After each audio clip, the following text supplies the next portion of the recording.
Hello everyone, welcome to this week's installment of Lessons with Luke. As you can see, today we're going to be talking about bunker shots. One of the things I hear a lot about from people is consistency, not getting the ball out of the bunkers or even blading their shot over the green.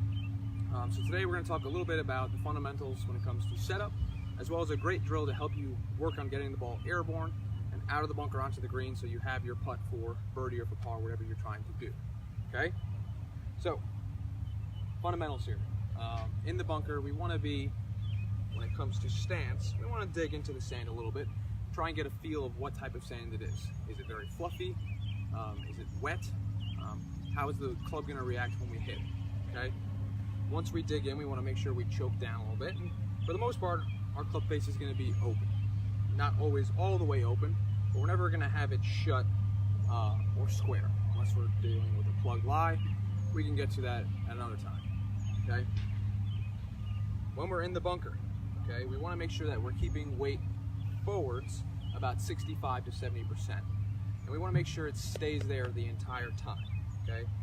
We're in a bunker and that's where our ball is. If our weight goes back, there's a good chance that we don't get back in time and we hit the sand way behind it.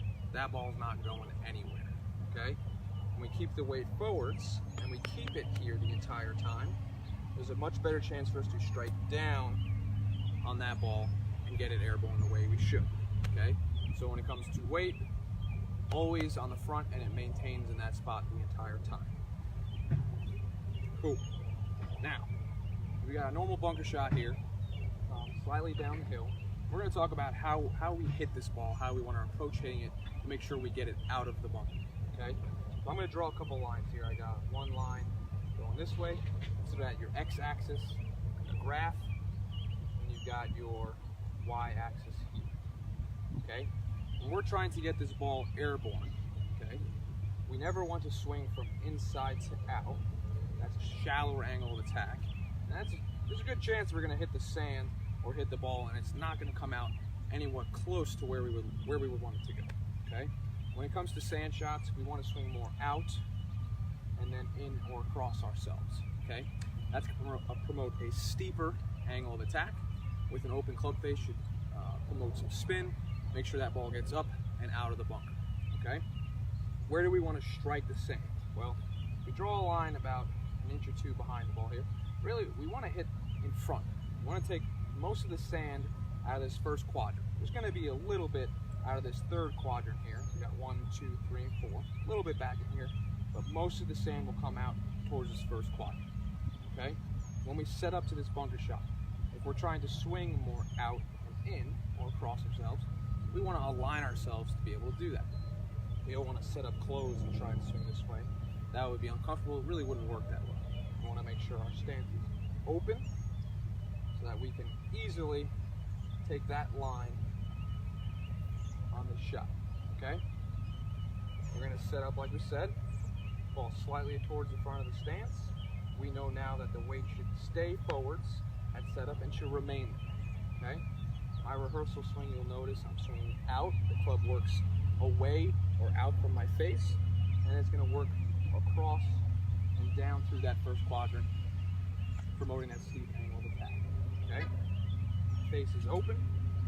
My weight is forward. Let's see if I can get this ball out of the bunker.